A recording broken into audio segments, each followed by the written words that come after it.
அன்பான உறவுகளே, அல்லாஹ் நம்மீது வைத்த அன்பின் காரணமாக மலக்குகளை அனுப்பி முன்னாலும் பின்னாலும் தொடர்ந்து வரக்கூடிய ஆபத்துகளிலிருந்து எம்மை பாதுகாக்கின்றான். ஆனால் நாம் அல்லாஹ்வின் பாதுகாப்பில் இருந்து கொண்டே அல்லாஹ் தடுத்த பாவக்காரியங்களில் ஈடுபடுகிறோம். இதை பற்றி அல்லாஹ் குர்ஆன்ல என்ன சொல்றான் வாங்க பார்ப்போம். அல் குர்ஆன் 13:11 மனிதர்களுக்கு முன்னாலும் பின்னாலும் தொடர்ந்து வரக்கூடிய மலக்குகள் இருக்கிறார்கள்.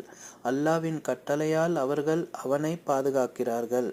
எந்த ஒரு சமுதாயத்தவரும் தம் நிலையை தாமே மாற்றிக்கொள்ளாத வரையில் அல்லாஹ் அவர்களை நிச்சயமாக மாற்றுவதில்லை. இன்னும் அல்லாஹ் ஒரு சமுதாயத்தாருக்கு தீவினையை நாடினால் அதை தடுப்பவர்கள் எவரும் இல்லை. அவர்களுக்கு அவனை தவிர துணை செய்வோர் வேறு எவரும் இல்லை. அஸ்ஸலாமு அலைக்கும் வரஹ்மத்துல்லாஹி வபரகாத்துஹ். இது சைத்தானுக்கு கல்லடிக்கும் இடம்.